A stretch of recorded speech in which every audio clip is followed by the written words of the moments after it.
Hoje, vamos, nesse período da tarde, dar continuidade ao treinamento com dois módulos de extrema relevância, que é o de votação e pós-eleição. Este primeiro, de votação, nós vamos tratar exatamente disso, o dia 5 de novembro, né? A data da eleição. Então, chegou esse grande dia, né? O grande dia de grande expectativa, é o dia crucial aqui para o Conselho, especialmente para o nosso processo eleitoral. E agora, né? Como votar? Muitos provavelmente ficarão nesse dilema, né? Como receber informação, como proceder tudo isso, né? Então, o que tange a nós envolvidos com o processo eleitoral, comissões eleitorais. A votação será via internet, né? Nós temos previsão normativa, né, para isso, né? Nossa resolução 105 aborda esses aspectos, né, relacionados ao processo eleitoral nesse contexto, né? Não vou adentrar muito em detalhes, mas ela deve obrigatoriamente ser via internet. Então, em essência, né, nós vamos só precisar desse sinal de internet e um aparelhozinho, né, que nos possibilite, né, fazer esse acesso, né, ao sistema, URL, né, seja desktop, notebook, tablet, telefone, enfim, de alguma forma vocês, nós, né, provavelmente, todos nós aqui, arquitetos e urbanistas, vamos estar com esse acesso para fazer essa votação via internet. Então vem a pergunta: é seguro votar pela internet? Então, qual o nível de garantias que teremos para isso, né? Então, um elemento importante que ocorreu sempre em nossos processos eleitorais é a presença da auditoria do processo eleitoral, né? Então, qual o nível de atuação dessa auditoria? É uma auditoria de processos e de software, né? Então, vai atuar nesses dois âmbitos para buscar todos os mecanismos possíveis para se assegurar essa segurança e termos todos os requisitos garantidos, né? Então, nesse sentido, a auditoria vai atuar nos sistemas informatizados a serem utilizados nas eleições, né? Teremos também o apoio técnico, né? No cumprimento de requisitos do sistema de votação, né? Algo que também contempla a atividade dessa auditoria. Atuará também nos testes de desempenho dos sistemas informatizados, né, para verificação se realmente o sistema a ser utilizado, ele vai dar esse suporte, né, vai estar devidamente robusto ao momento mais crucial, né, dado o volume de acessos, dado a expectativa, né, de acessos concomitantes, né, para que não haja falhas, atrasos, lags, enfim, né? E as garantias do processo eleitoral, né? Que são inerentes, relacionadas ao sigilo do voto, né? E que essa informação seja inviolável, né? Ou seja, não seja alterada de alguma forma, desde o momento que o profissional escolhe determinada chapa até o momento em que se apura o resultado. Além disso, prestará também apoio técnico especializado à Comissão Eleitoral Nacional. Nesse sentido, né, a equipe do CalBR está promovendo uma contratação, né, a aquisição desses serviços, né, já está com bem avançado esse procedimento, né, está sob responsabilidade da equipe do Bruno no CSC. Então, caso queiram algum detalhe, no momento de dúvidas, o Bruno, não sei se ele está aqui, mas tá ali. O Bruno poderá dar algum detalhamento a mais, se necessário. Avançando para sistema de votação, nesse momento, né? Nossa urna, nesse processo, né? Nós vamos ter ali um serviço em específico que vai ser o fornecimento do software, né? Registro do voto. Será fornecida também toda a infraestrutura de TI, né? Para que esse software funcione. Ah, deve ser passível de auditoria de sistema, né? Porque é um requisito também até do um e outro, né? A possibilidade de auditagem. Configuração e parametrização do sistema, né? Então, tudo isso é a própria fornecedora do sistema de votação que vai atuar no sistema. A equipe de CalBR não atua sobre o sistema de votação, CalF, CSC, ninguém da nossa equipe Cal atua diretamente no sistema. Nós simplesmente repassamos as informações. Quais os critérios para as regras do processo, né, que devem estar implementadas nesse sistema de votação, né? Então, quais são as chapas? Quem são os eleitores? Tudo isso vai ser alimentado no sistema, visando a isonomia, a garantia e toda a confiabilidade de que o CAL não está atuando diretamente no sistema, é um fornecimento de serviço.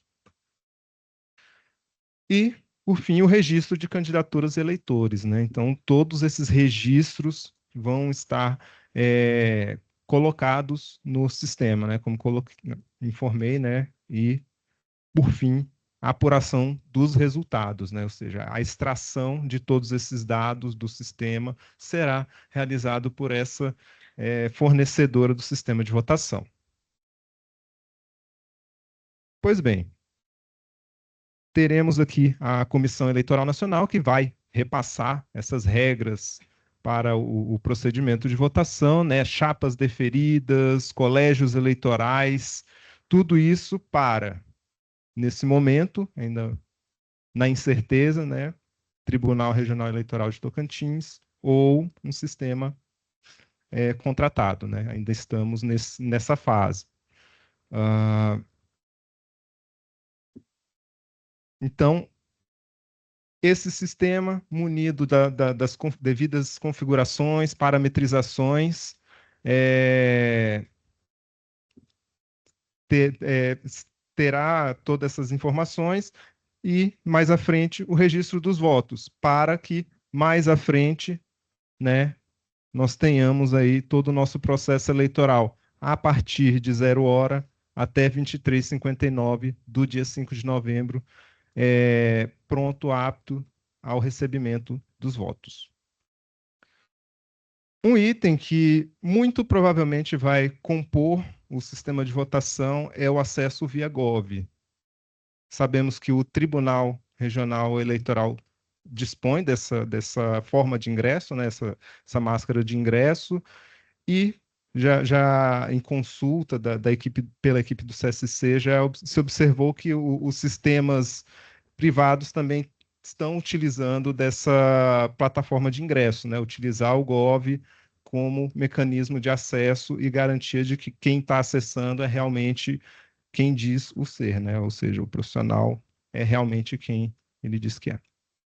Então, importante, ressalvas aqui gerais, não se trata do módulo eleitoral, como bem colocado para o Bruno, é o sistema de votação, ele não tem comunicação com o CICAL, até ressaltando uma informação que sempre é falada em plenário. Ah, eu votei no CICAL no ano passado e tal. Não, nunca se votou pelo CICAL. Sempre tivemos sistemas de votação contratados, licitados e o último por meio de acordo de cooperação. Então, é um mito isso, né, de que se entrou no CICAL para fazer uma votação no processo eleitoral.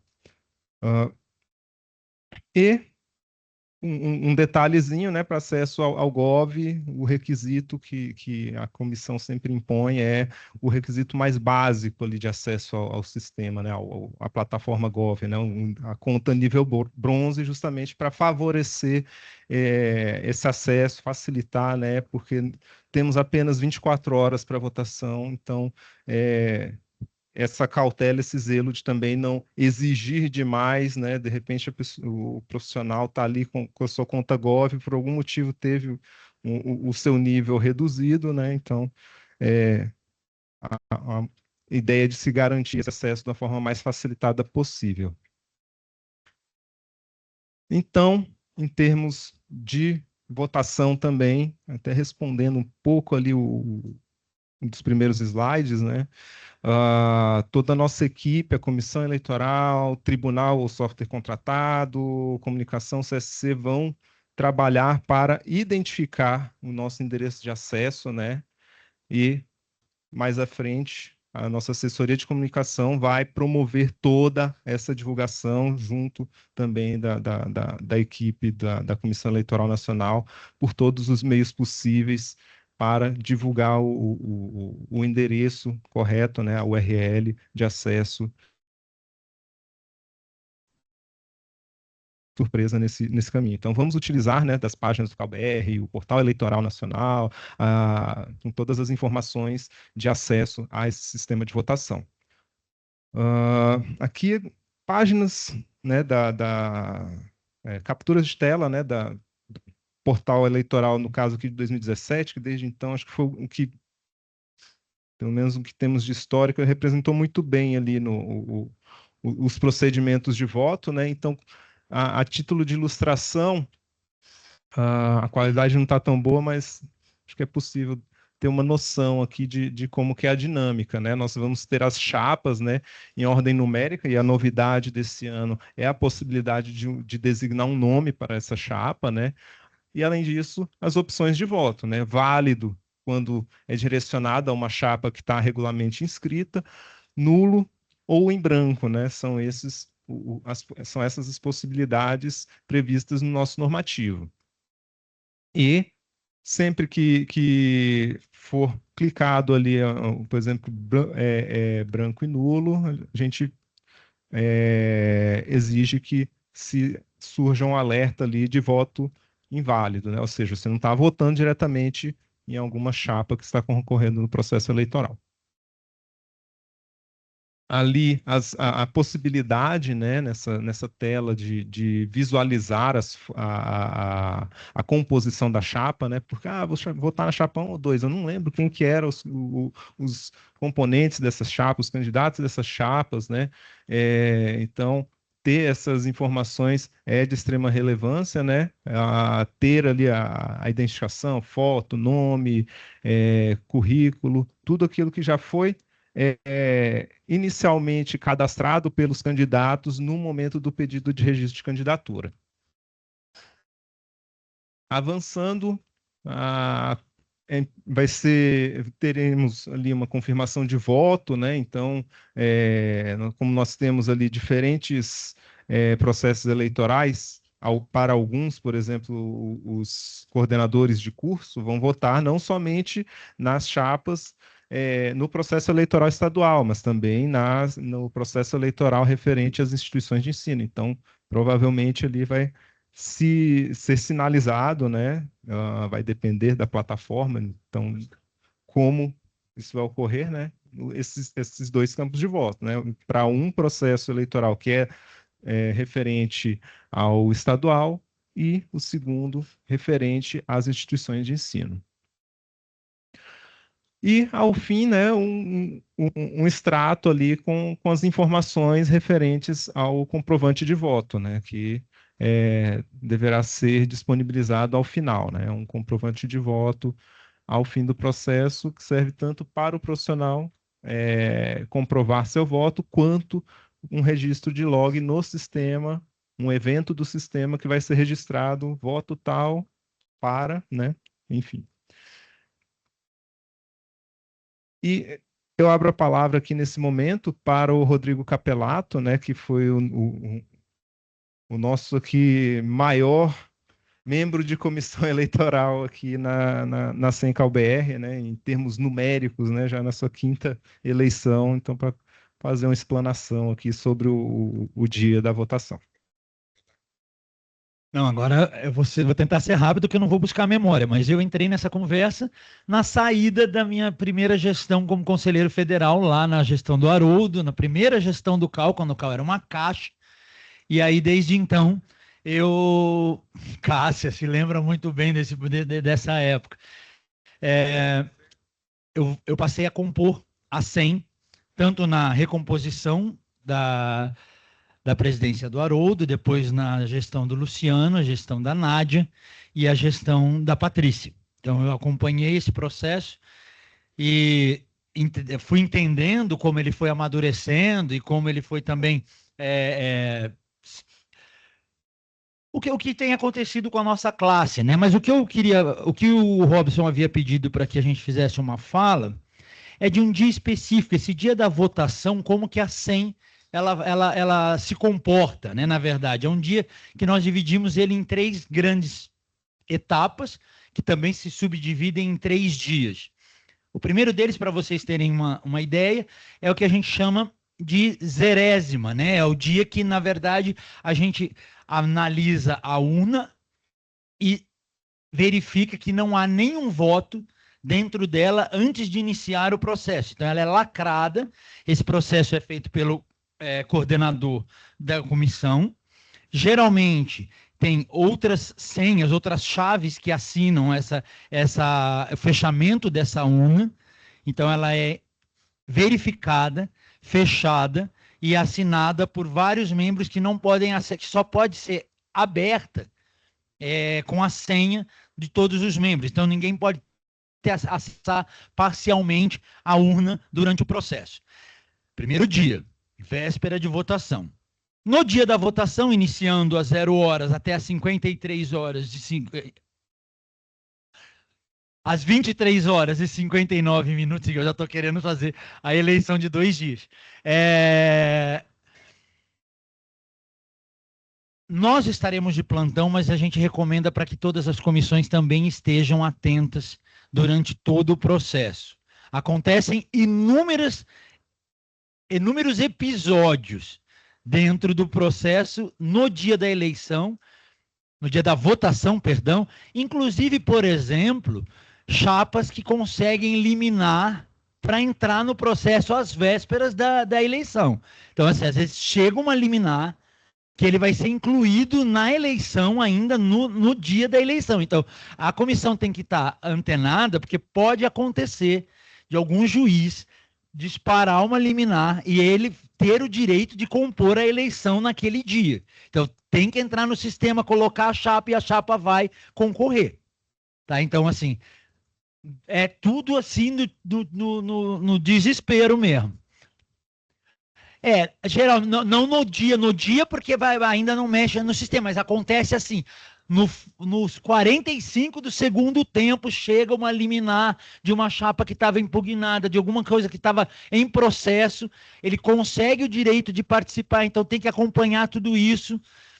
Então, é importante estar antenado para esse início de outubro. Quando que é a data mesmo? 5, né? Então, esse início de outubro, onde nós vamos estar acompanhando o processo de votação, é importante que vocês também estejam, porque daí nós também, e qualquer comunicação de âmbito nacional para vocês será feito de imediato. Então, assim, coisas que precisarão ser informadas ou qualquer eventualidade.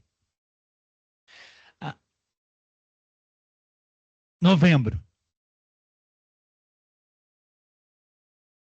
Viu? 5 de novembro. Já vai antecipando antes, já vão treinando em 5 de novembro, e outubro para fazer em 5 de novembro. Deixa eu lembrar aqui se tem mais alguma coisa, aqui eu tenho um roteirinho. No terceiro dia, é o resultado da votação. Esse é um dia, aqui em Brasília, é um dia bastante tenso, assim, há bastante gente curiosa para saber.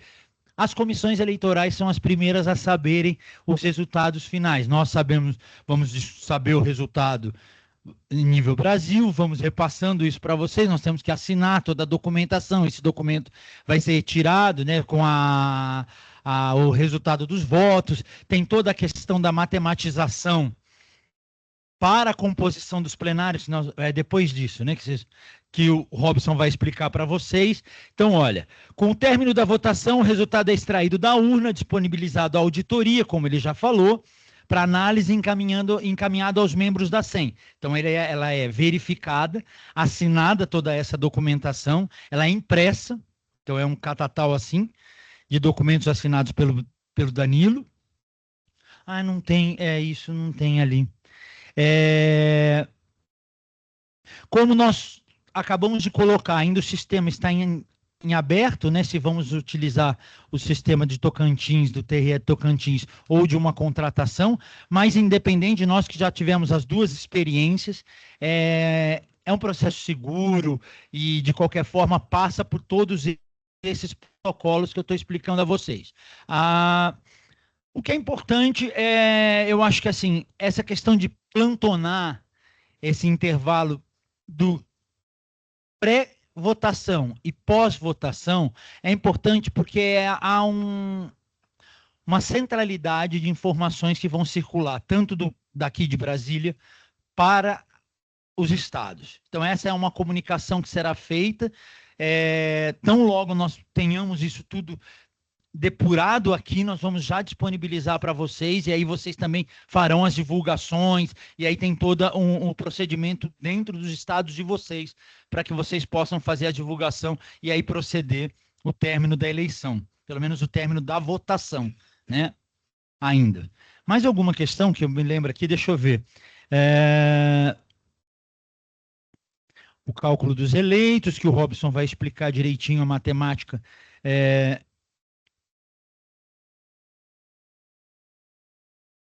É importante, às vezes, não tem acontecido mais, né, Robson? Mas já aconteceu, por exemplo, de aparecer, por exemplo, o jurídico de um determinado CAU querendo acessar o processo, ou querendo acessar o local da votação onde está sendo apurado. Então, é um dia meio tenso, porque muita gente quer saber tudo o que está acontecendo. Aqui em Brasília já aconteceu de ficar gente na porta, esperando o resultado à meia-noite, quando fecha, até 2 horas da manhã. Então, é esse frisson mesmo. Então, acompanhem estejam atentos para qualquer eventualidade que possa acontecer. Acho que era isso, né, Robson, a princípio, dentro da dinâmica do que a gente está acostumado. E aí fica à disposição, caso tenha alguma dúvida também, que a gente possa ajudar. E aí acho que você depois segue com a matemática aí das composições de plenário, é isso? Segue bem nesse sentido mesmo. Essa última fala do Capelato é interessante, que em alguns momentos nós fizemos uma cerimônia, né, de divulgação desse resultado, e como ele falou, é um momento de muita expectativa, né? Vem ali representantes de CAUEF, de chapas, enfim, para tentar acompanhar esse processo ao vivo, né? E quando isso ocorreu, nós damos total publicidade. Como não sabemos como será essa dinâmica, então fica ainda em aberto se de fato vai ocorrer essa cerimônia nos moldes que, como o Capelato colocou, né, daquela cerimônia presencial, de termos as auditoria ali ao lado, as equipes do sistema de votação, mas nos dois últimos processos eleitorais isso não ocorreu. E houve essa expectativa, né, de como que vai ser essa divulgação, essa apuração. Inclusive até aqui internamente no CalBR, né, nosso presidente, eu lembro que ficou muito ansioso. Gente, como é que vai ser a live e tal? Como que isso vai ocorrer e tal? De repente publicou a live. Publicou ali, fez uma brincadeirinha aqui no nosso setor, né? Foi o momento do clique ali de publicação no nosso portal eleitoral. Mas brincadeiras à parte, agradeço o Capelato, né, pela explanação, né, e toda essa didática que ele tem, né, de explicar, de apresentar essas informações num nível tão qualificado aqui ao nosso processo. E esse é o momento de dúvidas. Estamos abertos a vocês.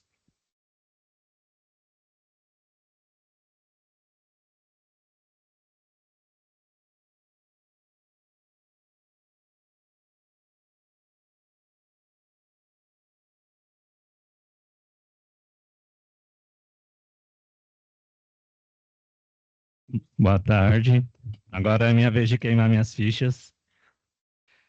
Bom, a primeira são duas dúvidas, né?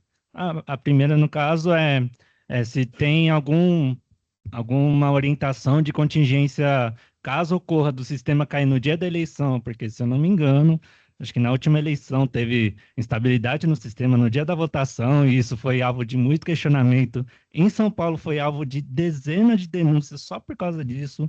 Então, eu queria saber se tem alguma coisa referente, alguma orientação sobre isso, alguma contingência. E a segunda pergunta é se as assessorias de todas as KUFs serão obrigadas a oferecer um plantão no dia da votação em horário comercial, porque assim, bom, em São Paulo teve funcionários, não, fora não é impraticável, mas porque no estado de São Paulo foi determinado, não sei se foi a própria CAU São Paulo que determinou, assim, por favor, faça um plantão aí até às 19, 20 horas, alguma coisa assim, para oferecer suporte para os arquitetos que precisassem votar. Se tem alguma orientação nesse sentido ou se é facultado a cada KUF seguir do modo que preferir. É isso. Ok. Por experiência dos processos anteriores, as equipes de teleatendimento, o 0800, chat, enfim, eles se mantêm em esquema de plantão, né? Então, fazem um rodízio, ampliam a equipe, né? Pelo volume denso de busca, né? De informação. Né? E, inclusive, a equipe do sistema de votação tem uma chamado segundo nível de atendimento, né? Ou seja, essa equipe do CalBR, do atendimento do CalBR, não conseguir reportar em termos de dar devolutiva a esses profissionais que buscarem informação, não conseguir dar devolutiva à altura, né? Faltar uma informação ou outra, ou o nível de dificuldade para acesso ao sistema for complexo por demais, sobe para esse segundo nível, que é direto com a equipe do sistema de votação. Então, nesse sentido, né, essas equipes é padrão ter sempre essa atuação 24 horas, tá, ok? Em termos da equipe de assessoramento, como o Capelato colocou, né, equipe de assessoramento e comissões, está disponível. É importante estar disponível, né? Porque, eventualmente, como ocorreu no processo eleitoral passado, tivemos problemas com o GOV, não foi sistema de votação, foi um probleminha com o GOV, né? Então, o GOV não suportou, teve uma situação específica, né, que não estava autorizando todo aquele volume de acessos a um sistema específico e inibiu a maioria dos acessos, né? Meio que filtrando ali quem poderia ou não adentrar o sistema. E isso foi reportado, né? A equipe do tribunal nos informou e aí a comissão optou por, até determinado momento aqui vamos encerrar se não estabilizar. E foi o que ocorreu, e assim que chegou esse momento, realmente impossível dar continuidade ao processo, e fizemos todo um comunicado em caráter de urgência, né? Então, ficar atentos, basicamente é isso. Ficar atento à SEI, aos canais do CAL, né? Então, isso é de extrema relevância. As equipes também de atendimento, né, a expectativa é de termos um conteúdo padronizado, né, de informações para as equipes de atendimento do CalBR, reportando aos CalUF, né, no caso, né, os CalUF também ter essas mesmas informações e também saber como reportar esse segundo nível de atendimento, que é com a fornecedora do sistema. Então, a ideia é nesse sentido. Bem? A título de experiência, o ápice de votação é das 9 da manhã às 11 da manhã. Dos históricos que a gente tem, o pico de votação é ainda no período da manhã. Então, assim, que é o que aconteceu na gestão passada, né, quando deu esse boom dentro do sistema, porque houve uma entrada substancial, a gente consegue acompanhar os percentuais de votação, e é um momento onde todos os arquitetos resolvem votar.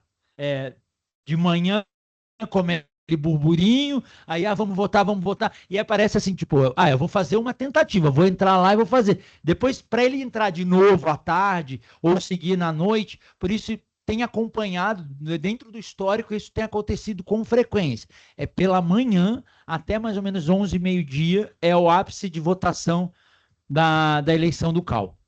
Isso é um número que aparece com frequência e que foi justamente da onde que disparou a sobrecarga no Gov na última eleição, que é onde, quando começou a travar o sistema, e aí o Gov não estava pronto para entender que haveria esse contingente acessando naquele momento, naquele link excepcionalmente. E aí, então, travou tudo. Tá? Que agora dá para prever tudo isso agora, né? Mauri, última ficha, hein? Antes do jogo.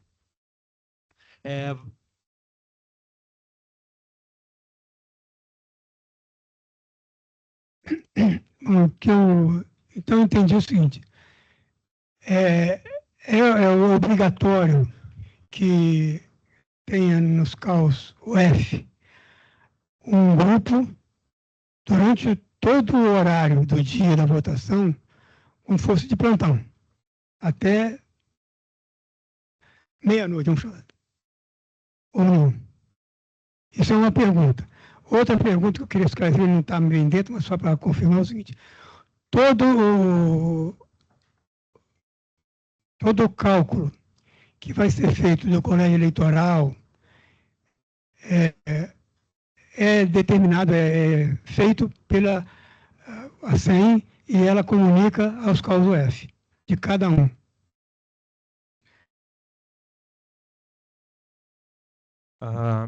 Como colocado aqui anteriormente, não é necessariamente uma obrigação de o CAUF dispor desse plantão, né? Até porque aqui o CAUBR nós vamos ter vamos estar demandando essa atividade, como o Capelato colocou. Muito importante ressaltar, esse grande volume vai ocorrer durante o dia. Então, ao fim do dia, vão ser alguns que vão estar votando, né, ali no período da madrugada, enfim. Então, a grande massa mesmo vai ocorrer ali, muito provavelmente, no período da manhã. Isso é, como eu colocou, é histórico, né? É o comportamento do nosso universo de colégios eleitorais. A sua pergunta vai ser respondida ali no próximo módulo, ok? Robson. Robson, boa tarde. Acho que é uma questão que não vai ser objeto nesse treinamento, mas em outras oportunidades nós discutimos muito a questão dos tutoriais, né? E aí, até para tranquilizar um pouco os assessores, né, e os membros aí de primeira viagem, na última eleição de 2023, nós atingimos um nível muito bom, tanto de qualidade quanto de tempestividade, né, dos tutoriais, tanto dos tutoriais do CIEM profissional quanto do CIEM corporativo, né, a parte de suporte aos assessores técnicos. Aí só queria que você fizesse uma fala em relação a isso, a questão da atualização dos tutoriais, né, dos envios, só para dar uma tranquilizada também no pessoal. Obrigado, Darlan, porque realmente essa é uma atividade que é de extrema relevância, né? Porque como vocês não têm esse acesso direto ao CSC, a esses sistemas informatizados, né? Como operar, né? É muito importante a sua fala nesse sentido, né? E eu fico até feliz em saber que atendeu à altura, né? Foi efetivo, né? Eu lembro que a nossa equipe aqui do CAL trabalhou com um empenho muito grande em alcançar um nível de qualidade boa, né, nesses tutoriais. A expectativa é de termos essa continuidade, de fazer as atualizações necessárias, o que for novidade ter um tutorial específico, né, para que também não tenhamos ali nenhuma surpresa, principalmente vocês, né, que vão estar operando os sistemas, né, não digo somente de votação, mas também todos os sistemas do CAL, né, no momento, eu tenho que fazer determinada ação, como que eu vou fazer? Entender qual é o passo a passo, né, quais são as opções, os caminhos possíveis dentro do sistema, todo esse percurso. E, inclusive, quanto à votação, né? Eu me recordo que foi feito até um vídeo ensinando, né? Ó, você clica aqui, aperta ali, tal, endereço, vai abrir tal local, as opções de voto são, né? Fez todo um passo a passo, uma simulação de voto, exatamente. Uma coisa também está pela primeira vez se envolvendo com a eleição do CAL, essa questão de confundir, de achar que a pessoa está votando no CICAL, é porque às vezes ela abre o sistema, que ela está habituado, aí tem lá uma chamada, o link da eleição, e ela pensa que ela está clicando ali, está dentro do mesmo sistema. É justamente ali que ele salta para o sistema, para o CIEM. Então, assim, a pessoa que está, o arquiteto que está votando, está achando que é banco de dados do CICAL, que é toda a informação do CICAL. Na verdade, não é, né? Então, assim, ele usa a entrada, tanto é que fica lá o banner proposital travando a tela do CICAL, porque se ele entrou, no dia de votação, ele tem que clicar para votar, então fica lá o banner, vote aqui, vote aqui, vote aqui, fica lá teimando para ele votar, e quando ele clica, ele sai do sistema. Então, até para vocês terem um esclarecimento para o eleitorado, a partir do momento que ele clicou ali, ele saiu e entrou no sistema todo eleitoral, que é totalmente independente, que é seguro e todo um ambiente específico para a votação, tá bom? Eu fiz aquela pergunta, porque mesmo com todo o atendimento que tem a SEM, o sistema de votação, pode acontecer de o pessoal, na ânsia de querer votar e concluir o voto, pedir ajuda ao próprio atendimento do CAL, o F. Então, o que eu queria saber, como é que o pessoal lá do CAUF pode se preparar e aonde vai se recorrer para ter informações, para que eles possam dar um atendimento, se for o caso, entendeu? Uma orientação para o pessoal. Pode-se utilizar esses meios, esses próprios meios, né? Por exemplo, a gente sabe WhatsApp, né? Aquelas respostas automáticas, né?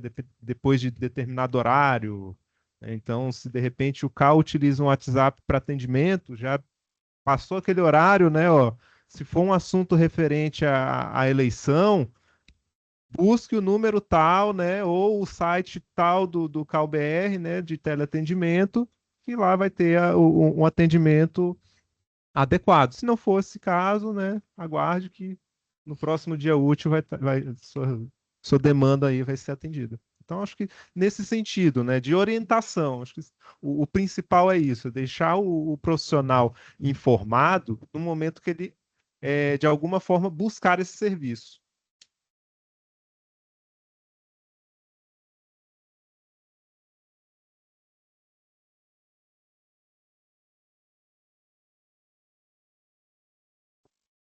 Então, não havendo mais perguntas, vou passar para o último bloco. Pós-eleição.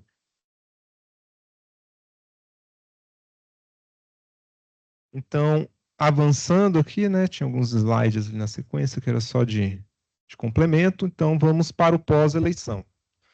O pós-eleição, como colocado aqui, é aquele momento de muita angústia por parte dos participantes, né, inclusive também pelas comissões eleitorais, né, que é propriamente os resultados do processo de votação.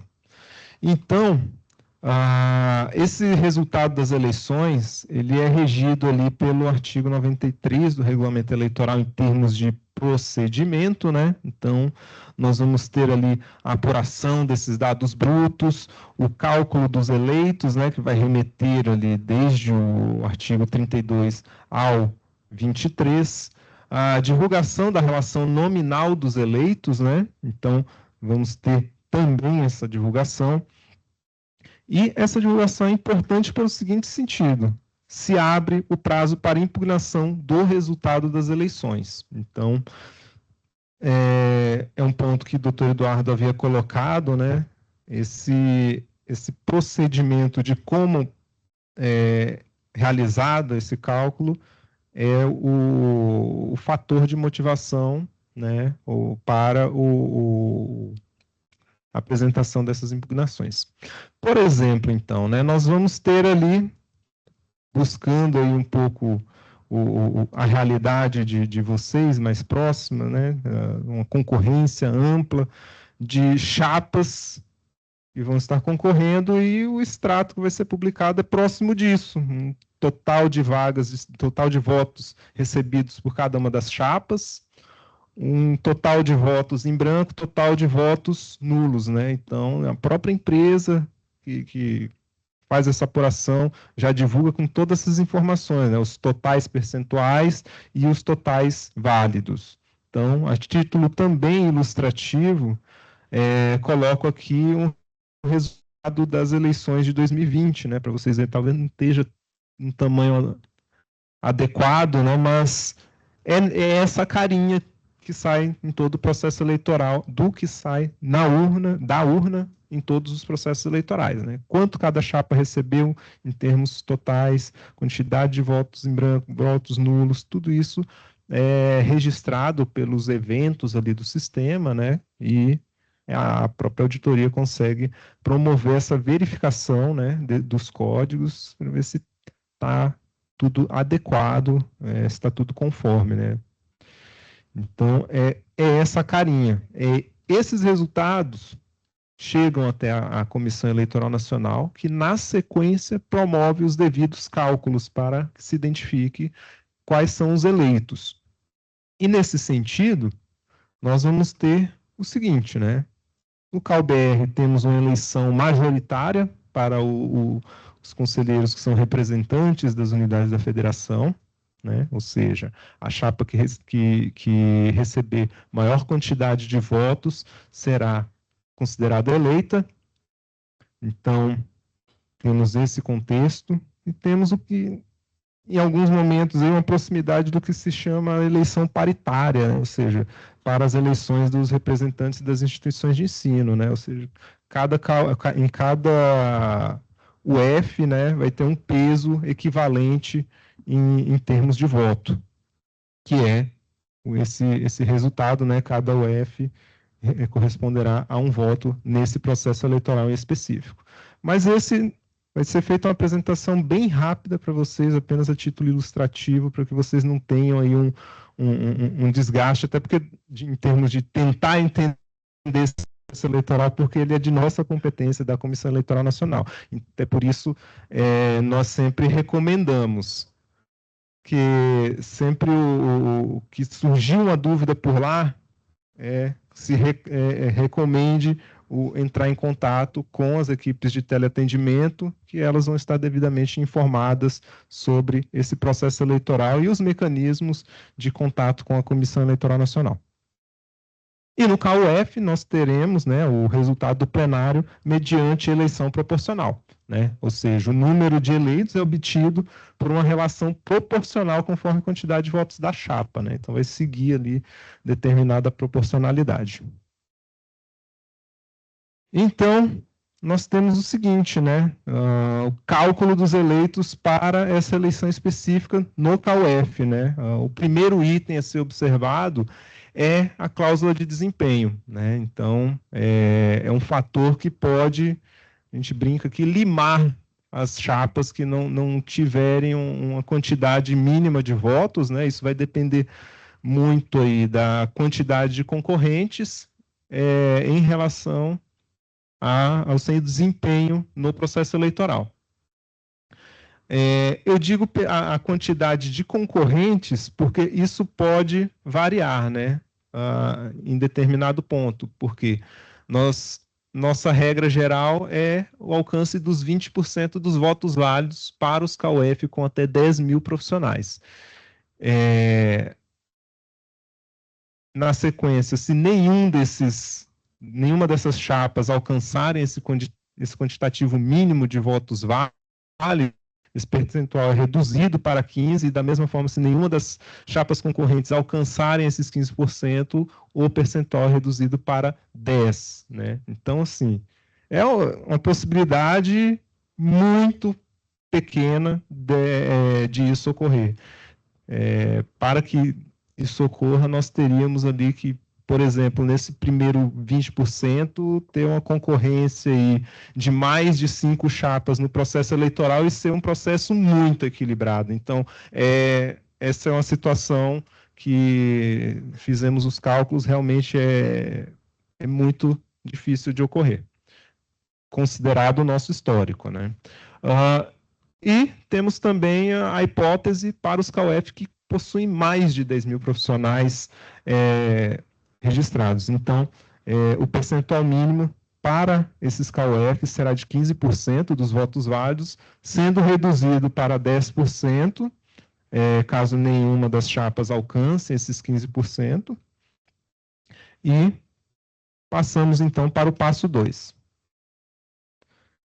Verificado esse percentual mínimo de desempenho, né, é apurada a quantidade de vagas da chapa mais votada. Então, nós passamos para uma atividade aí que é a verificação de quociente eleitoral, né, frente ao cálculo dos 50%, possibilidade de alcance de 50% das vagas, conforme previsão do regulamento, né? O quociente eleitoral, né, sempre previsão, o entendimento que se chegou no plenário do CalBR, que ele sempre prevalece para garantir a maior quantidade de vagas, a chapa mais votada, em comparação a esse cálculo dos 50%, né? Então, avançando um pouco, essa distribuição de vagas para a chapa mais votada vai ocorrer ali, nessa hipótese dos 50%, da seguinte forma. A chapa mais votada receberá ao menos, por isso é importante, ao menos 50% mais um das vagas para os CAUEF que possuírem até 10 conselheiros. Para os CAUEF que possuírem entre 11, a partir de 11 até 25 conselheiros, se terá 50% mais 2 vagas. E, por fim, acima de 25 conselheiros titulares, esse 50% mais 3 das vagas.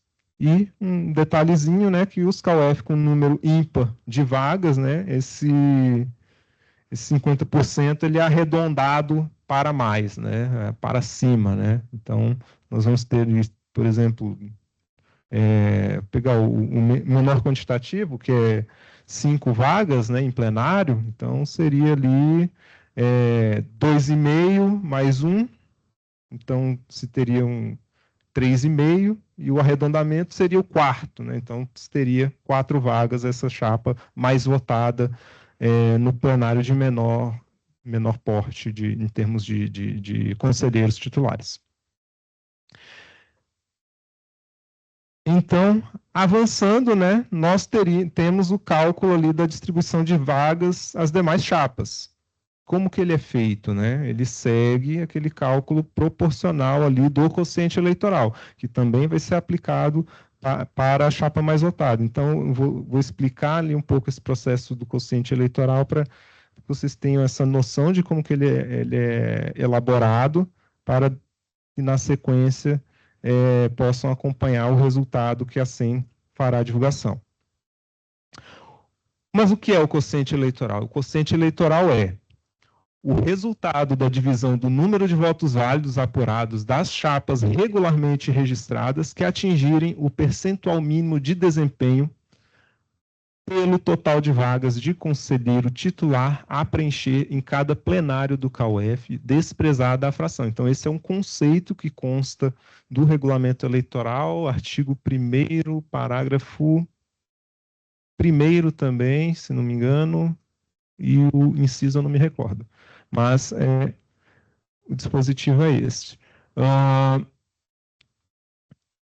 Na sequência, temos um cálculo também de quociente de representação, né, que ele vai exprimir a quantidade de vagas que, conforme esse cálculo, vai representar, né? Então, será a quantidade de votos necessários para que a chapa tenha direito a ao menos aquela quantidade de vagas, ou seja, a cada tantos votos corresponderá a uma vaga em plenário. Então, vai se fazendo essa análise, esse quociente de representação.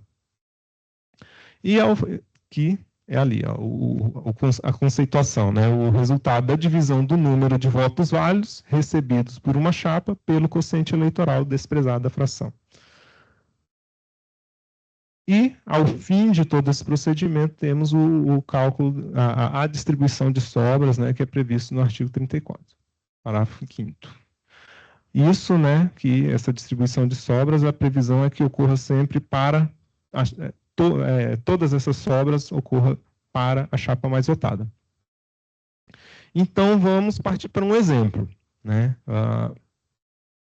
Um plenário de 7 vagas, em que nós temos aqui 3 chapas concorrendo, né? Um cenário hipotético, em que a chapa 1 receba 650 votos, a chapa 2, 269, e a chapa 3, 218. Então, o percentual de votos válidos, nós temos aquele ali, né?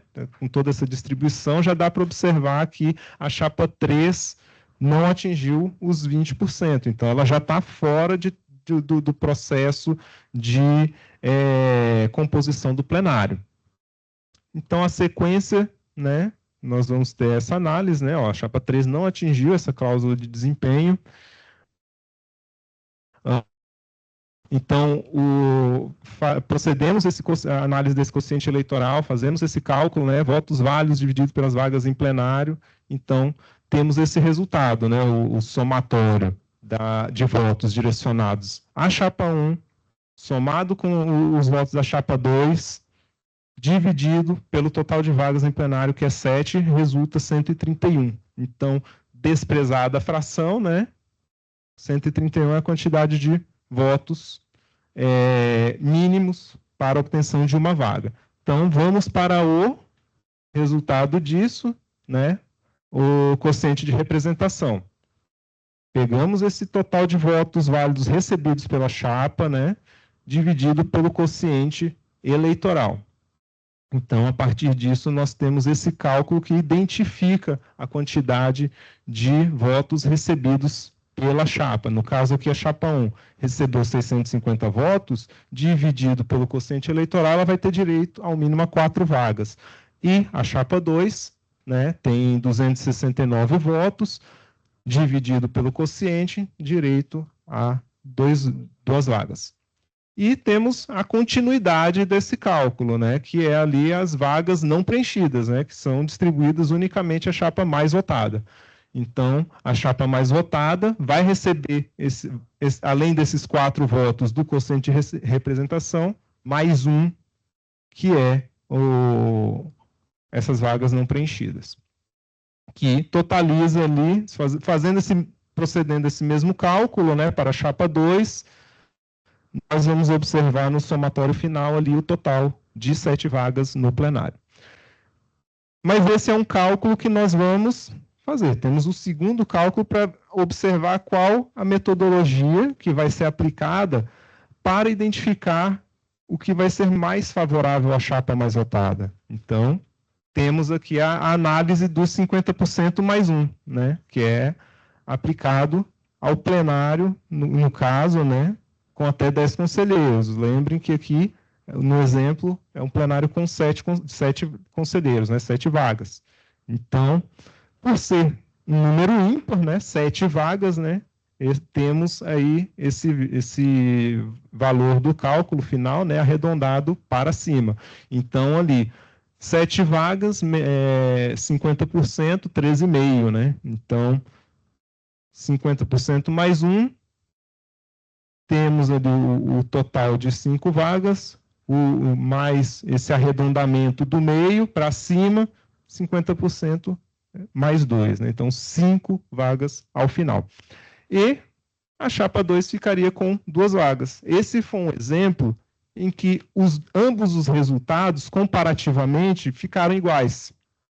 Então, tanto faz. Uma outra metodologia vai resultar nesse formato para a chapa mais votada, né? Então, não vai diferir qual a metodologia a ser adotada. Então, de qualquer forma, a chapa 1 vai resultar com 5 vagas em plenário, a chapa 2 resultar com 2 vagas em plenário. Um segundo exemplo, eu não vou passar agora todo esse passo a passo que foi feito, né? Também um plenário com 7 vagas.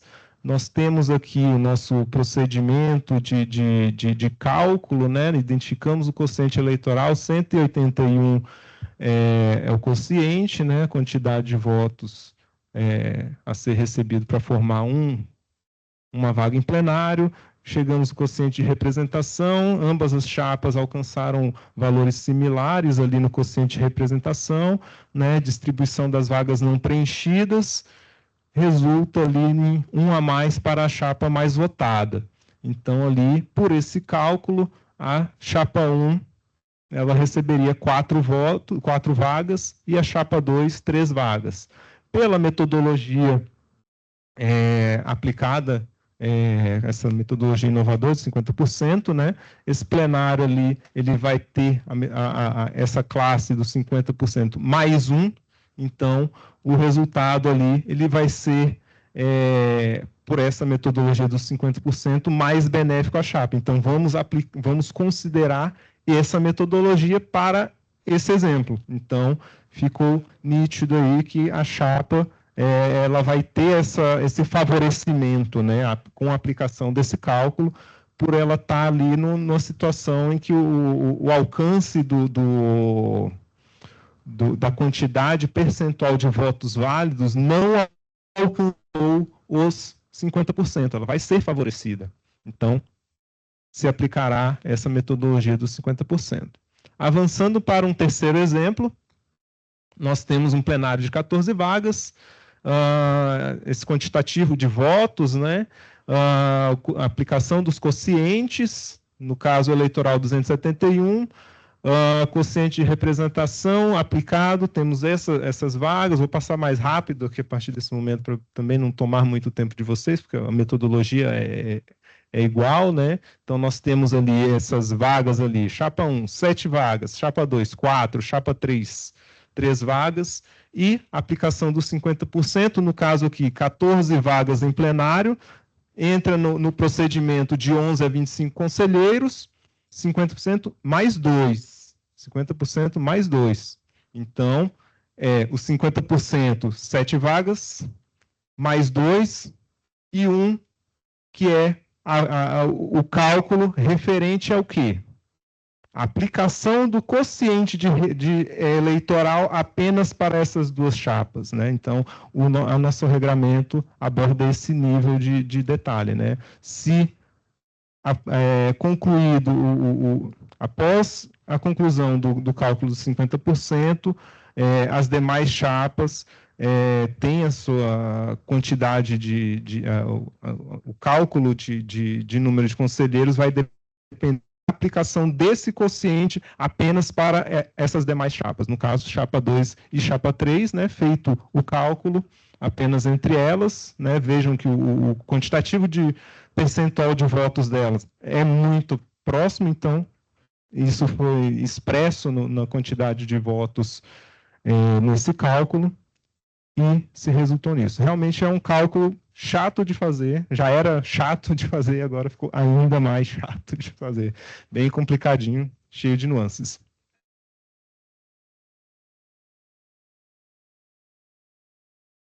Esse outro 1 veio do seguinte cálculo. Nós temos na regra que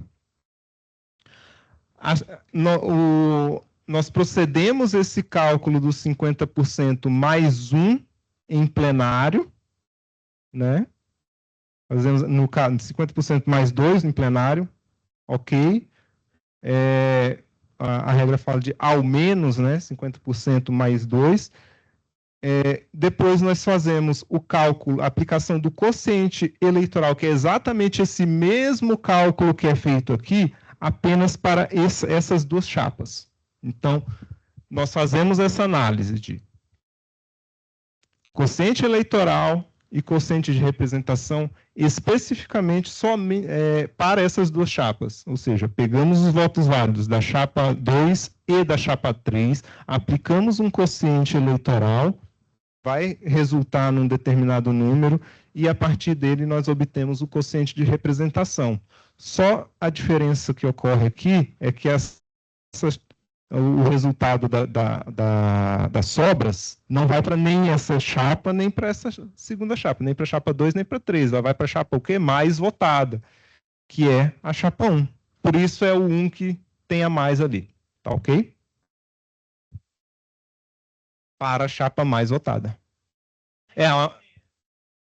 Ele é nesse sentido, né? Vai sempre para mais votada. Essa é uma regra que já está prevista. Desculpa, não. Isso, esse cálculo é feito por nós. E ao final, né, desse processo, nós encaminhamos uma memóriazinha de cálculo a vocês. Não sei se quem participou nos processos anteriores se recorda, né? Nós encaminhamos essa memóriazinha de cálculo justamente para vocês terem ciência de como que foi o procedimento de cálculo. E um quarto exemplo, rapidinho aqui para terminar.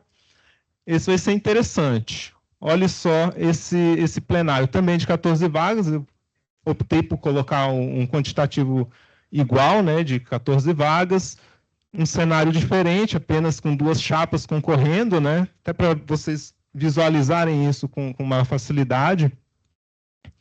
Aplicando ali cálculo de quociente eleitoral, quociente de representação, enfim, distribuição das vagas não preenchidas, obtemos o seguinte resultado. A chapa 1 ficou com 11 vagas, chapa 2 com 3 vagas.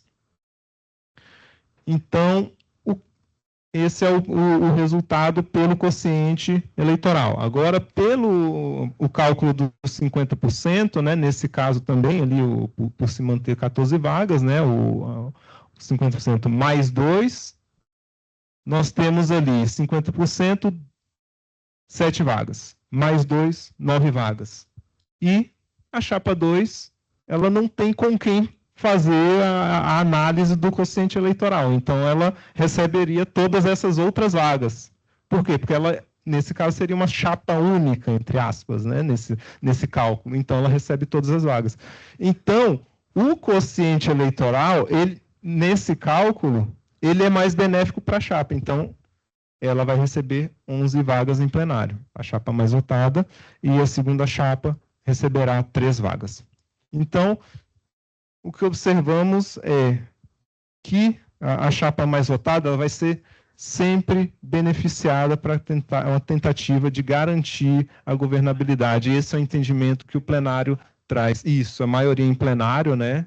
Maioria de conselheiros titulares em plenário. Então, é o que o CalBR entendeu por justo e adequado.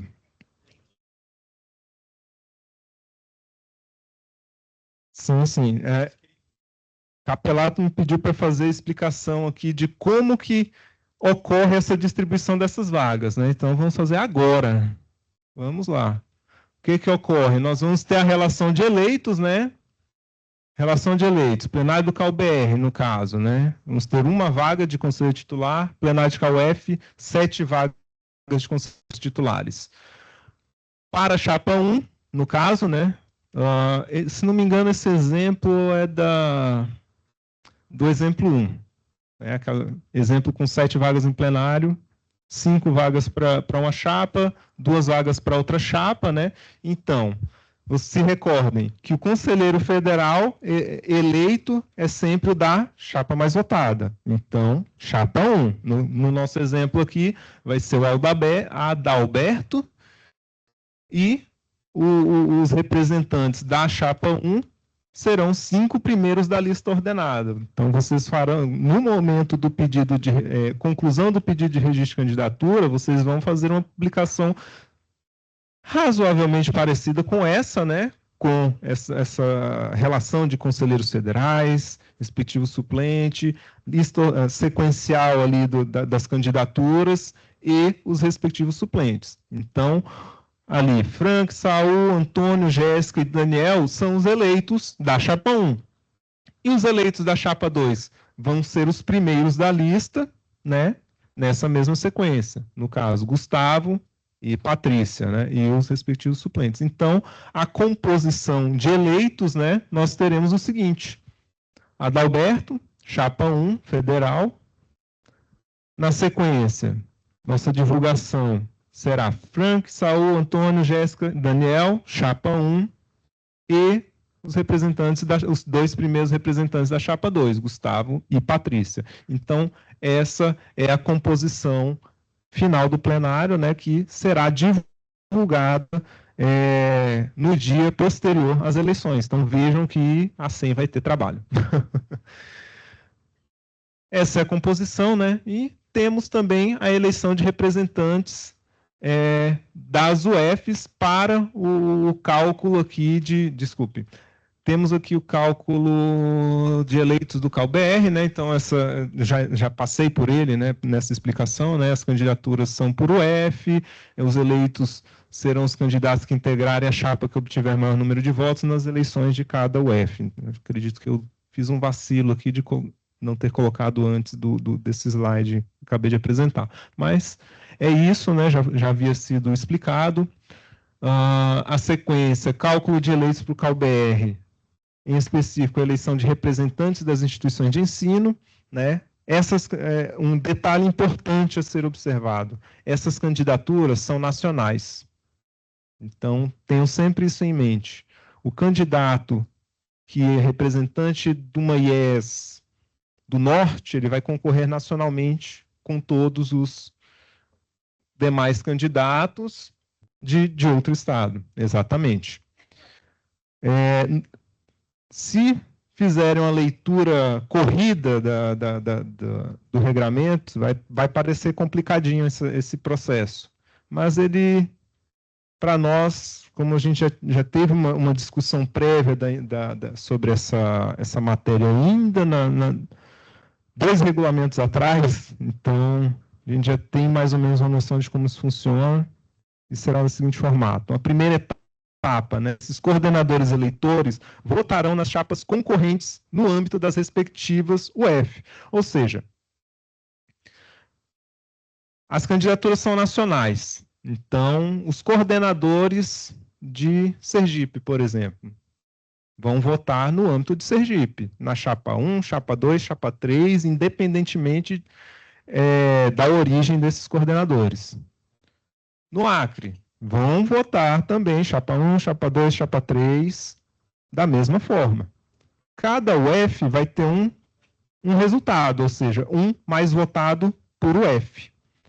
E a análise é o quê? Vamos identificar esses vencedores em cada UF e a chapa que obtiver a maioria desses votos, né?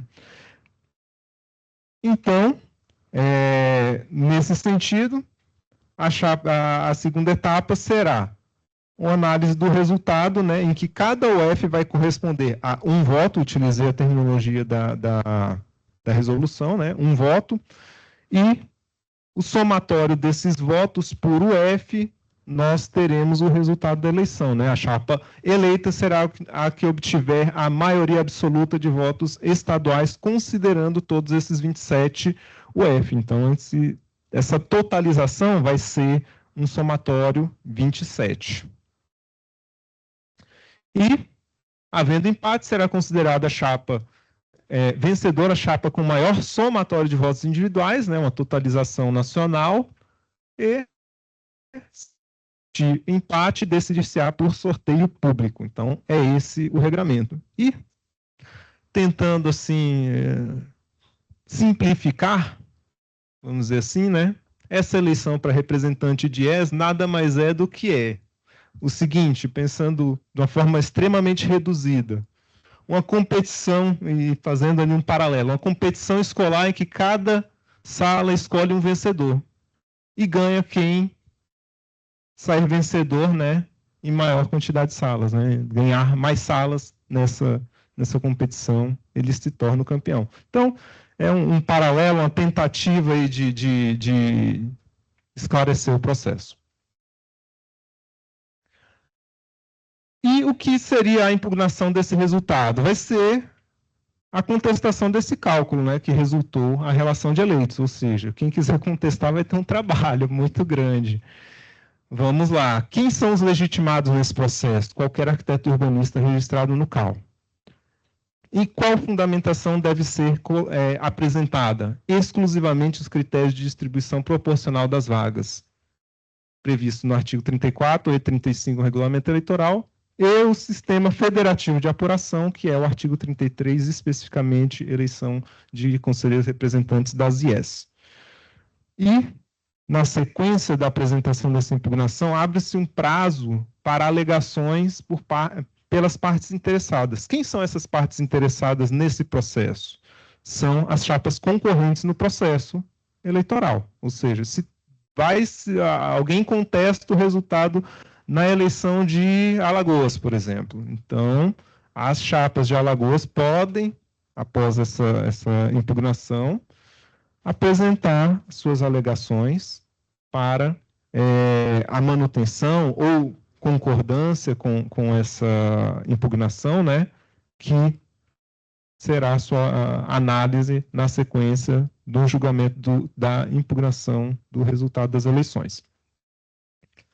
Foi um breve relato sobre impugnações, né? Avançando aqui no resultado das eleições. Essa apuração em relação de eleitos, ela ocorrerá no dia 6/11.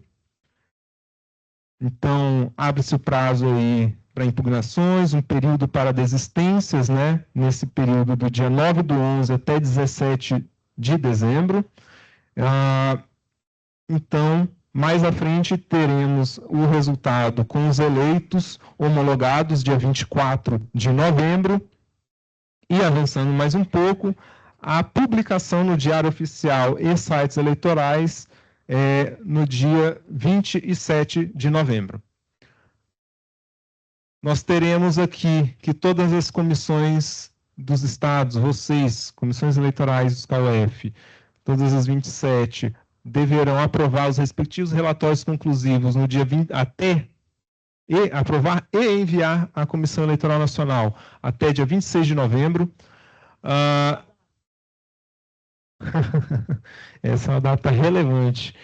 Nós tornaremos a nos encontrar no dia 1º e 2 de dezembro de 2026 para a reunião de avaliação do nosso processo eleitoral nacional, né, já deliberado, já temos essa data constante em calendário, teremos essa previsão de participação remota também, né? Então, os que não conseguirem eventualmente participar presencialmente poderão participar remotamente.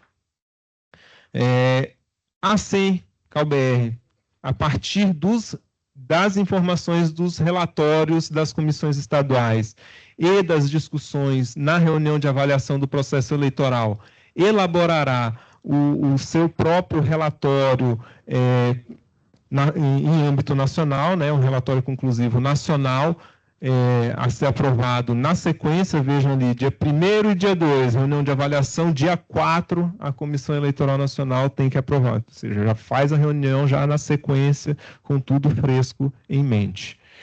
E todas essas informações aí, assim, vai compilar para mais à frente, encaminhar para a Comissão Eleitoral Nacional de caráter normativo, apreciar e propor melhorias no nosso processo eleitoral, isso nos anos 2027 e 2028, para que 2029 tenhamos um processo eleitoral ainda mais maduro.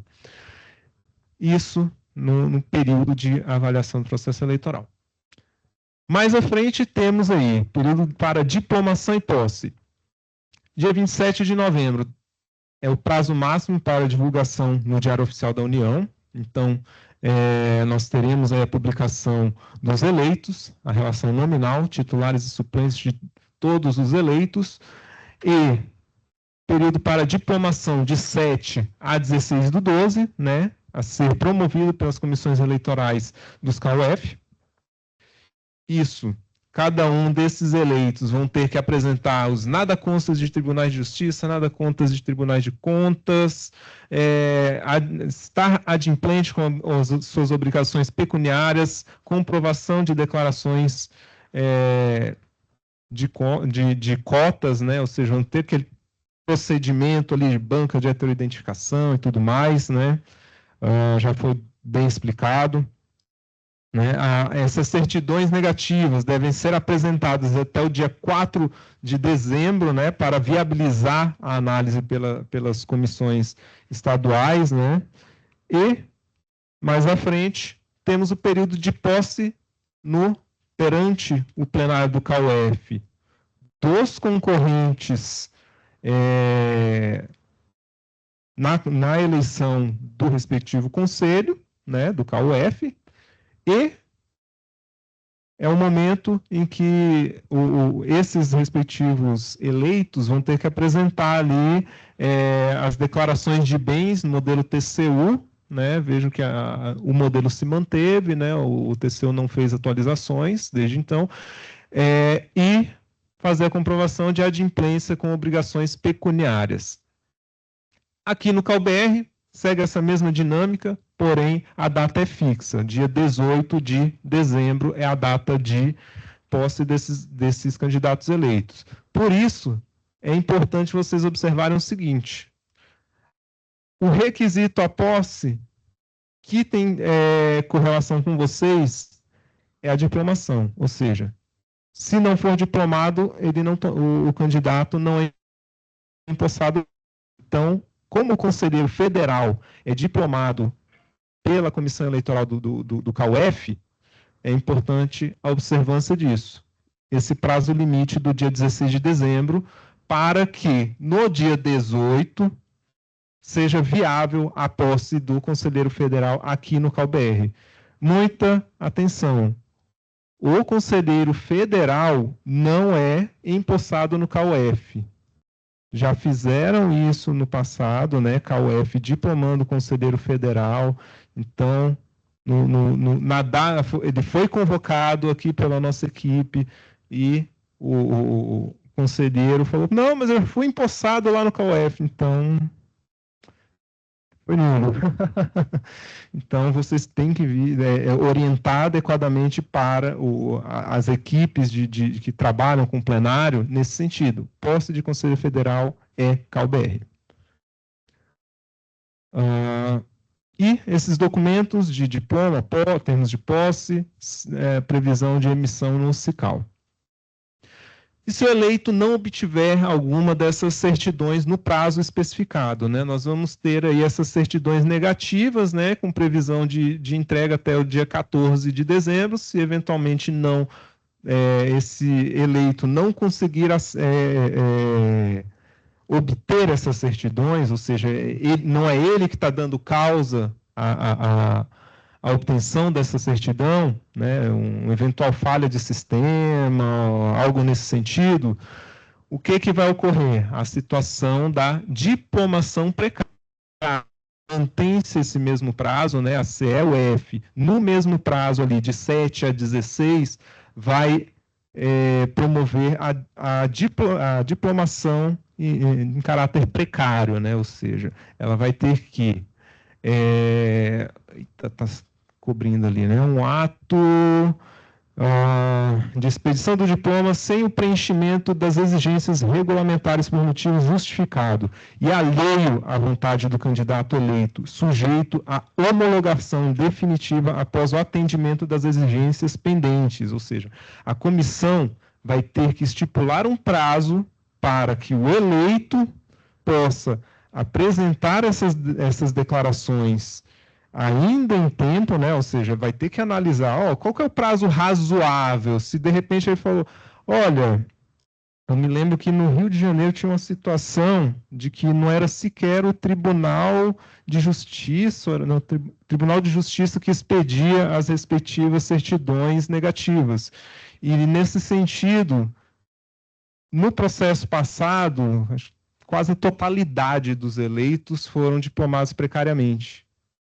E como estipular esse prazo, né? Fazendo essa análise do caso a caso.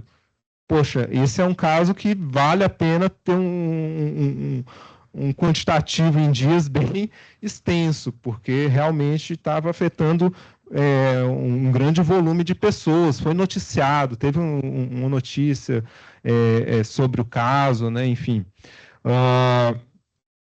No entanto, se for um caso pontual, não, 5 dias acho que é razoável. Será que é possível? Pô, já foi foi protocolado esse pedido, caso já está tramitando, né? Foi feito, o candidato informou que foi feito o contato lá, eles vão emitir num prazo tal, mas não dentro do prazo estipulado no calendário eleitoral. Então, tá, vamos colocar um prazo mais reduzido. Então, é essa análise que é importante que vocês façam, né, do caso a caso. E, a partir do momento que se regularizar, a comissão promove essa homologação definitiva, né, com a diplomação em caráter definitivo. E, se não regularizar, dançou, cassação do registro de candidatura. E, quanto a essa diplomação precária, é isso, né? E se eventualmente alguém desistir, o que vai ocorrer? Vai gerar uma vacância? Isso mesmo, vamos lá. Ó. Nessa nossa linha do tempo, o resultado preliminar, como já falado ali, dia 6/11, pós-eleição, né? Será apresentado, né? Mas a publicação é só lá mais à frente, lá ao fim do mês, dia 27 de novembro. Então, a diplomação vai ocorrer lá no dia 7 a 16/12 e posse 18/12. Então, se nesse meio tempo aqui dessa primeira fase, entre o resultado preliminar e a publicação do resultado das eleições no Diário Oficial, houver uma desistência, a UF deve informar a SEM, né? E a própria SEM promoverá essa alteração da relação de eleitos para que conste do Diário Oficial da União. Ok? Então, esse prazo aí até o dia 9 de novembro, está dentro do calendário, se vocês observarem lá no calendário eleitoral, vai constar todas essas datas. E, se for após esse prazo da publicação no Diário Oficial, né, fica sujeito ao processo de recomposição de plenário, ou seja, o plenário do CAUF vai ter ali aquele buraco, vamos dizer assim, né, para promover aquele trabalhozinho que, durante os anos não eleitorais, a gente observa que tem ali os pedidos de recomposição de plenário. E quem não votou, o que fazer, né? Vamos lá. Vamos ter o sistema de votação, né, com todas as informações além dos eleitos, os eleitores, quem votou e não votou. Então, essas informações vão ser repassadas à Comissão Eleitoral Nacional, que as receberá e distribuirá essas informações dos não votantes para o próprio site Processo Administrativo, e até o dia 12 de novembro, essas informações também serão repassadas às comissões eleitorais dos CAUF, para que também publique até o dia 16 de novembro, né, essa relação de não votantes e também se disponibilize nos sites e respectivos processos administrativos. Em termos de procedimentos, aqui o nosso sistema de votação do sistema de votação será extraída essa relação, votantes e não votantes. A SEM terá esse trabalho de encaminhar para o CSC, implementar no sistema eleitoral, SICAL, que é o digital, ainda está em análise, né, até o dia 12 de novembro, né, essas informações de quem votou, quem não votou, para que se observe ali, até dia 31/12, a justificativa de votação, se não votou, né, ou seja, o eleitor o eleitor que constar do colégio eleitoral como obrigatório, ou seja, ele tiver idade inferior a 70 anos, ele deve apresentar justificativa. Os demais não está obrigado a apresentar justificativa. E, se não justificar, ele será, a partir do dia 1º de janeiro de 2027, devedor de multa eleitoral do CAL. E, em termos de procedimento, peguei também uma tela aqui de 2023, né, para ficar o mais fidedigno a vocês, né, como que vai ser essa justificativa de voto. Isso daqui é o de 2023, se CAL, né, provavelmente até lá teremos CAL digital. Prezado arquiteto urbanista, informamos que seu voto não foi computado para a eleição de 2023, solicitamos que você justifique o seu voto até 31/12/2023. Caso não justifique, até a data informada, você terá que pagar uma multa devido à ausência de voto nas eleições. Foi esse o banner apresentado à época, né? Aquela tarja que aparece no SICAL, um botão para justificar. Quem não votou ia lá apertar aqui no justificar, aparecia uma telinha ali, ó, justificativa de voto. Deseja justificar seu voto? Sim. Cliquei o sim, ok. Então não é necessário anexar documentos, é uma atualização automática no perfil do profissional, né, de que ele justificou sua ausência, então fica regularizado assim, e ele não precisa pagar sua multa eleitoral. Então, é isso. Abre-se o momento para acolhimento de dúvidas. Aberto, então. Mauri. E o Ailton de São Paulo. Por enquanto. É que não tem o Robson aqui coordenando, eu vou coordenar por aqui, tá, gente? Então, levanta a mão para mim aqui. Mauri. Esses dois casos que ele comentou agora, no caso de desistência do eleito da chapa, ter sido diplomado, não ter sido diplomado, mas por qualquer motivo ele desistiu, a CE-UF tem que diplomar ele primeiro para que ele possa tomar posse. Isso é um caso. E o outro caso, se o eleito for diplomado e não for diplomado, ele está ele foi eleito dentro da chapa, mas ele não foi diplomado por qualquer motivo e acaba que ele, como é que ele vai tomar posse? Entendeu? Pode acontecer um caso desse. E eu queria saber qual é o procedimento. Essa situação como eu coloquei, né, o requisito para a posse é a diplomação. Se ele não diplomou, então esse cargo vai ficar vago, vai restar vago. Então, após um dos atos ali que são posteriores a esse processo, que não foi explanado, essa comunicação dos diplomados, dos não diplomados à Comissão Eleitoral Nacional, para a gente ter ciência para eventual pedido de recomposição de plenário. Okay? Então, aí entra no segundo caso que eu falei, quer dizer, no primeiro caso, né? Quer dizer, aí a CE comunica o próximo que possa tomar posse, mas primeiro ele tem que ser diplomado. No caso, o que ocorreu? Nós já tivemos a relação de eleitos. Então, como é uma relação já publicada, não é a comissão que vai fazer a convocação. Ele vai ficar vago esse cargo. Então, nós faremos uma análise de eventual cabimento de recomposição de plenário.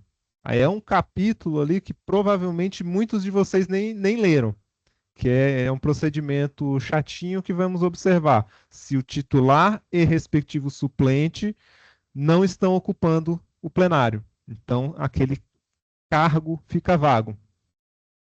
Ok? Então, só nesse caso é que nós procedemos à recomposição.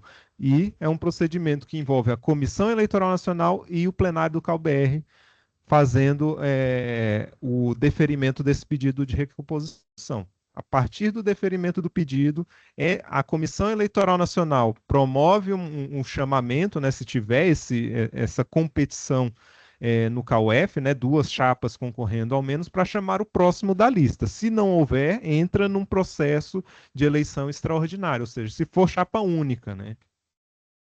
e eventualmente não tiver aquele 20% adicional de candidatos ali, aquela lista de reserva.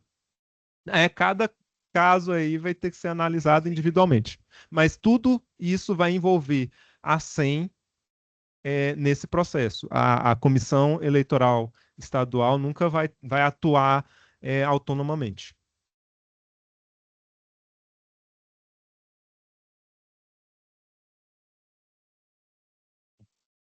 Bom, minha vez agora. A pergunta aqui vai ser bem simples. Foi passado naquele slide o envio da declaração de bens e adimplência entre o dia 16 e 18 de dezembro. A pergunta inicial é se isso vai ser no próprio SICAL mesmo, se não, se a C, no caso, não vai participar, mas aí quem vai controlar se, por exemplo, algum candidato estiver diplomado e não enviar, né? Como que vai ser? A princípio, esse controle ele deve ser pela Comissão Eleitoral do Estado, tá ok? Então, é um processo administrativo do CAUF, então ele tem competência para gerir esse processo. Desde muito tempo há essa demanda para que o upload seja realizado no sistema, né? Então, como nós temos já o CAU digital, né?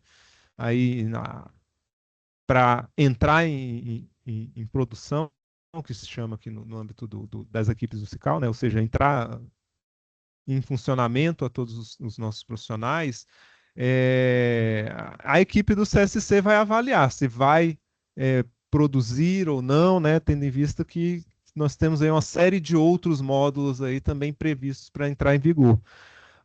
Mas eu não arrisco dizer se sim ou se não, eu não sei também como é que está essa perspectiva no âmbito do CSC, porque também eles têm que atuar primariamente na atuação do processo eleitoral, né? Então, os módulos que terão mais impacto, né, no nosso processo eleitoral, que é registro de candidatura, impugnações, denúncias, emissão de termo de posse, então, assim, seria muito bom termos, mas também não sei se de fato vai estar implementado. Nós fortemente recomendamos o CSC que sim, né, pelo resultado que nós obtivermos de uma forma favorável, né, vai facilitar todo mundo ter essa funcionalidade.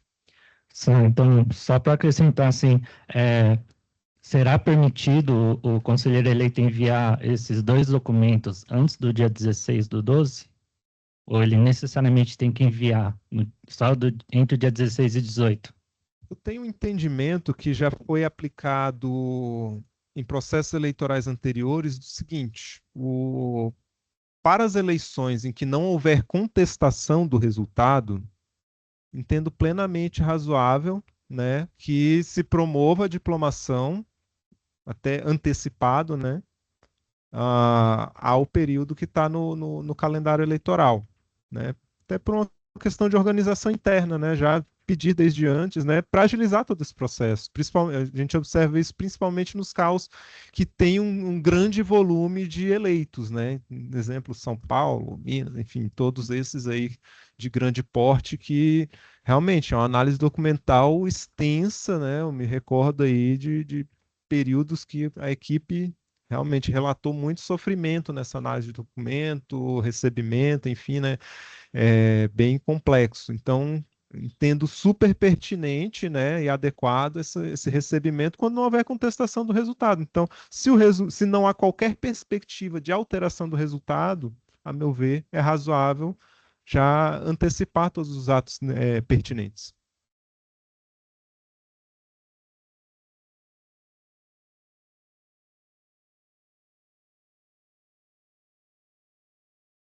Tem que fechar, né? Tinha alguém na lista? Não, fiquei só com dúvida, Robson. Não sei se o slide que estava com a informação que me deu dúvida ou se de fato é isso. Desculpa a ignorância, não sei a diferença entre diplomação e posse. Porque você falou que a posse do conselheiro federal vai ser aqui no BR. Mas do jeito que estava no slide, me deu a entender que a diplomação poderia ser no UF. Existe diferença entre os dois e qual dos dois é só aqui, qual dos dois pode ser lá, enfim. Sim, a diplomação ela é um ato da comissão que vai vamos dizer assim, vou tentar puxar um termo mais leigo aqui, vai confirmar, né, vai conferir de que o eleito, de fato, foi eleito, cumpriu todo o processo eleitoral exatamente, nesse sentido de homologar, né, a comissão falando, olha, você foi eleito, está tudo regular com o processo eleitoral e sua documentação, né? Então você está apto a tomar posse. A posse, regimentalmente, é um ato do plenário, ou seja, o eleito se apresenta perante o plenário, sessão plenária, né? O KUF vai agendar uma sessão plenária e, perante o plenário, né, atualmente constituído, esses eleitos vão tomar sua posse para que, a partir do dia 1º de janeiro, possam exercer seu mandato. Exatamente. Tenham em mente que o processo eleitoral que o federal concorreu foi no UF. Então, a comissão do KUF que tem essa competência de homologar. Ok? E a posse é aqui, por quê? Porque o exercício do mandato dele é aqui, é CalBR. Ele não é conselheiro do CalUF, ele é conselheiro federal, entendeu? Alguns, inclusive conselheiros, confundem isso, né? Lá no meu mandato no CalUF, amigo, você não tem mandato no CalUF, o seu mandato é aqui, CalBR, ok?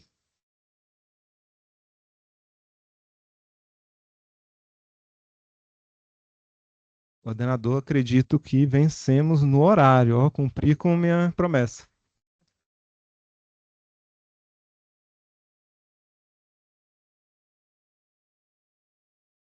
Então, encerramos com sucesso. Agradeço a sua presença de todos aqui. Foi só o início de uma longa jornada que se inicia agora. E estamos aqui à disposição para ajudar. E desejo muito sucesso para as comissões eleitorais dos estados, porque é muito trabalho que eles têm. Principalmente essas que têm um volume de conselheiros muito grande. Muito obrigado a todos, estamos à disposição, gente. Obrigado.